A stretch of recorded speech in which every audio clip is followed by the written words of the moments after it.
चलो हम आगे आ रहे हैं। हमने देखा कि प्रॉमिस तो हमने देख लिया कि प्रॉमिस का क्या आर्किटेक्चर है और कैसे चल रहा है, ये बात हम समझ चुके हैं। अब आगे आए, हमने कहा क्या गारंटी देता है, कुछ गारंटी देता है। गारंटी ये है कि call backs added with then will never be invoked before the completion of the current run of the JavaScript event loop। इसमें दो चीजें देख करके चलना है हमको, ठीक। एक तो इवेंट लूप और दूसरा उसका करंट रन। और ये क्या है देन? तो मैंने कहा कि एक दिन मैंने यहाँ लिखा हुआ है कोड में, एक दिन मैंने कोड में लिखा हुआ है, और देन के बाद भी मैंने कुछ लिखा हुआ है बाद में, मतलब देन वाले ब्लॉक से कोई मतलब नहीं, ये देन का ब्लॉक यहाँ खत्म हो गया और उसके बाद मैंने कुछ लिखा है। इवेंट लूप मेरी चली, इवेंट लूप चल रही थी, रनिंग में स्टेट में थी, इसको ये देन मिला, बट ये इसको एग्जीक्यूट नहीं करेगी इस बार, इसको एग्जीक्यूट नहीं करेगी इस बार, ठीक। आगे बढ़ेगी, इस वाले को एग्जीक्यूट करेगी और फिर चली जाएगी। अब सेकंड रन आया इसका, सेकंड रन आया, तो अब देखो गारंटी नहीं है कि सेकंड रन में चलेगा, बट फर्स्ट रन में नहीं चलेगा, इतना इसने हमसे वादा करा है। अब जब सेकंड रन में आएगा, अब जो आपने इस देन के अंदर लिखा है अब उसको एग्जीक्यूट करेगा, ये गारंटी दे रहा है। तो हमको ये चीज चला के चेक करना है कि सच में इसकी गारंटी है जो ये कह रहा है या नहीं है। प्रूफ करना पड़ेगा ना, इसका मतलब समझना पड़ेगा, प्रैक्टिकली देखना पड़ेगा, थ्योरेटिकली याद नहीं होगा, ठीक। दूसरी बात, इसने हमसे कहा multiple callbacks may be added by calling then several times। मतलब एक दिन है, अगर मेरे पास एक दिन है तो मैं उसके बाद उसी में अटैच करके एक और दिन कॉल कर दूं, उसी में अटैच करके एक और दिन कॉल कर दूं, एक दिन पे दूसरा दिन, दूसरे पे तीसरा दिन। They will invoked one after another. ये गारंटी दे रहा है कि पहले पहला वाला दिन चलेगा, फिर हम दूसरे पे आएंगे, दूसरा चलेगा, फिर तीसरे पे आएंगे। ये गारंटी दे रहा है हमें। इसको दिन को ही चैनिंग कहते हैं, एक दिन पे दूसरा दिन लगाते चले जाते हैं। तो ये दोनों चीजें मुझे करके देखनी है कि क्या ये सही कह रहा है या गलत कह रहा है।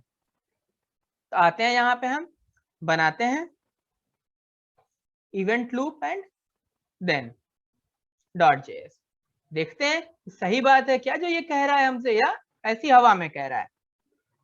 हमने कहा ठीक है, चलो एक फंक्शन बनाते हैं।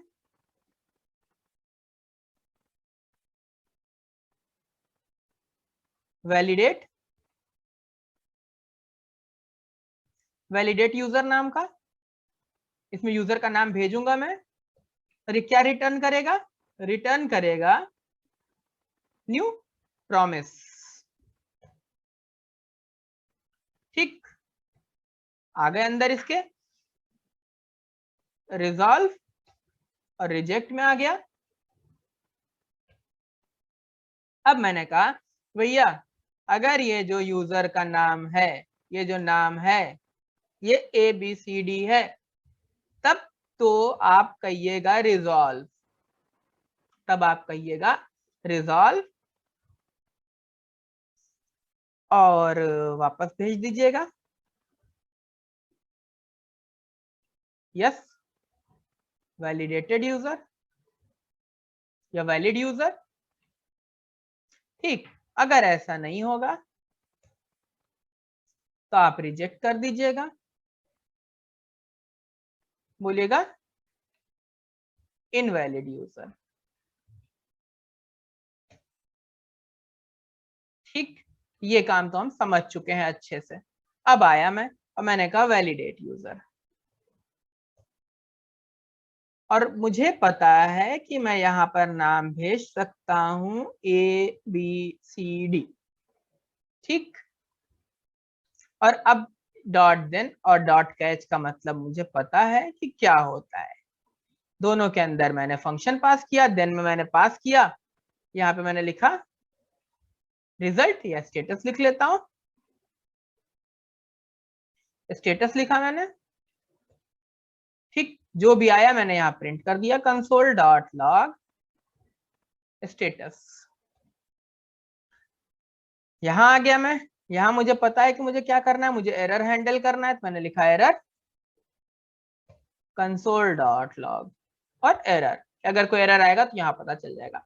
तो इसके इवेंट लूप कहने का मतलब ये है कि ये मेरा प्रोग्राम स्टार्ट हुआ यहाँ से, ये फंक्शन बन गया होगा, ये वैलिडेट बन गया होगा, ये देन कॉल हो गया होगा, जैसे यहाँ पे पहुंचेगी इवेंट लूप ये कॉल हो जाएगी, कॉल हो गई, ये कॉलिंग वापस चली गई, वहां से रिटर्न होकर के आके प्रिंट करेगा, लेकिन ये रुकेगी नहीं, ये आगे बढ़ती चली जाएगी, ये रुकेगी नहीं, ये आगे बढ़ती चली जाएगी। अगर ये रुकी नहीं है और ये आगे बढ़ती हुई जा रही, अगर मैं यहाँ पर कुछ लिख देता हूँ, अगर मैं यहाँ पे कुछ प्रिंट कर देता हूँ, तो ये वाली प्रिंटिंग इस स्टेटस के प्रिंटिंग से पहले हो जानी चाहिए भाई, देन तो अगले इवेंट लूप में प्रिंट होगा, और जो यहाँ लिखूंगा वो इसी इवेंट लूप, भाई ये इवेंट लूप मेरी चलती चली आ रही ना ऊपर से नीचे तक, इवेंट लूप चली ऐसे,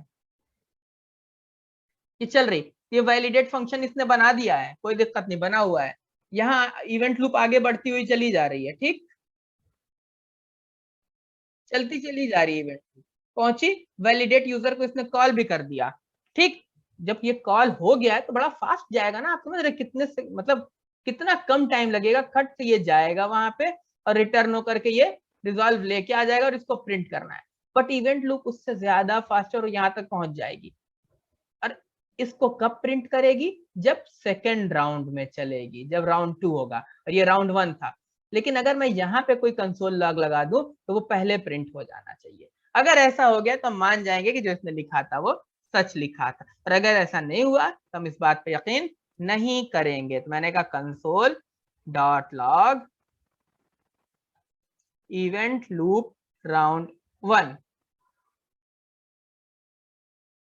और यहाँ देन के साथ मैं लिख दे रहा हूं इवेंट लूप आफ्टर राउंड 1, मुझे नहीं पता दूसरे में तीसरे में कब इसका नंबर आएगा, कितनी बड़ी फंक्शनैलिटी यहाँ लिखी है, बट फर्स्ट राउंड में नहीं आया, चलाता हूं, देखता हूं कि क्या हो रहा है,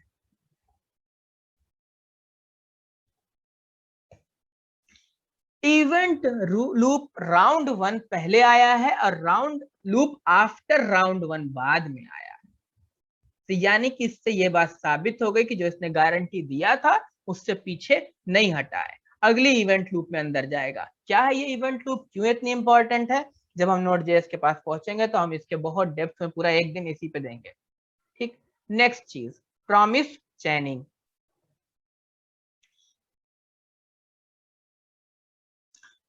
चलते हैं प्रॉमिस चैनिंग की तरफ।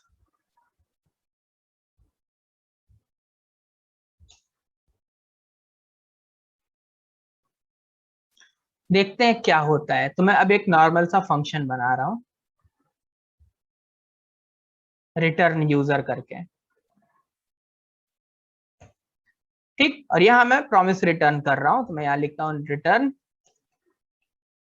प्रॉमिस, और मुझे अब पता है कि क्या करना है, मुझे इसके अंदर एक एरो फंक्शन पास करना है जिसके 2 आर्गुमेंट होंगे, एक होगा रिजॉल्व, दूसरा होगा रिजेक्ट, अंदर आ गया, मुझे प्रॉमिस चैनिंग समझना है, तो मैं कुछ रिजेक्ट नहीं कर रहा हूं, मैं डायरेक्ट रिजॉल्व कॉल कर रहा हूं और इसमें मैं एक ऑब्जेक्ट पास कर रहा हूं, नेम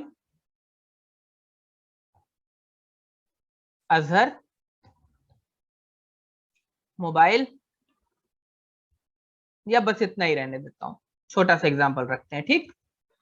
अब यहां नीचे आ गया, मैंने कॉल किया रिटर्न यूजर को, ठीक, और मैं गया इसके देन ब्लॉक में, देन ब्लॉक में मुझे पता है कि यूजर का कोई डेटा रिटर्न होके आ रहा है मेरे पास, मैं यहाँ पे इसको कंसोल लॉग कर देता हूँ, यूजर डेटा को मैंने कंसोल लॉग कर दिया, नीचे मैंने कैच ब्लॉक लगा दिया है, अब हमको पता है कि हमको यहाँ पे एरो फंक्शन पास करना है, यहाँ एरर लिखना है और यहाँ आकर के कंसोल डॉट लॉग एरर कर देना है, एग्जीक्यूट करके पहले इसको देखते हैं।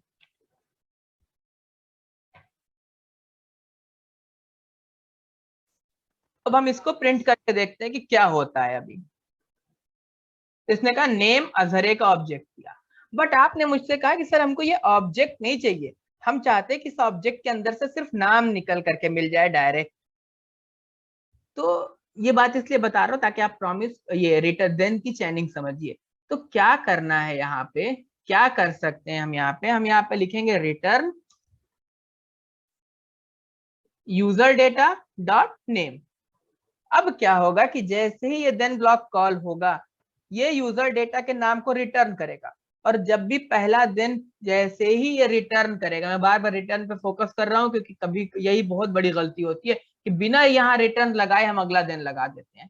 यहाँ पे अब आपको कुछ डेटा यूज नहीं करना है, यहाँ से आपको रिटर्न करना है। मतलब आपने कुछ काम किया ऐसे मुझे नहीं मतलब है, बट यहाँ पर आपको आकर के रिटर्न करना है। ठीक, तो ये जब आप रिटर्न करेंगे तो अगले ब्लॉक में आएगा। और अब आप यहाँ पे एक और देन लगा सकते हैं।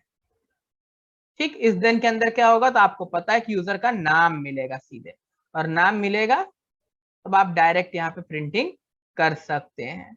तो यही प्रॉमिस चैनिंग है। एक एक यहाँ पे देन पर रिटर्न होकर दूसरा देन, और ये तब तक वेट करेगा, ऐसा नहीं कि ये वाला पहले एग्जीक्यूट हो जाएगा ये वाला बाद में होगा ना। वादा किया इसने, जब तक ये रिटर्न नहीं कर देगा देन, तब तक ये वाला प्रिंटिंग नहीं होगी। अब आप इसको 1000 बार भी रन करेंगे तो पहले ये रिटर्न करेगा और तभी यहाँ पहुंचेंगे, और हमें पता है कि अगली इवेंट लूप में आएगा।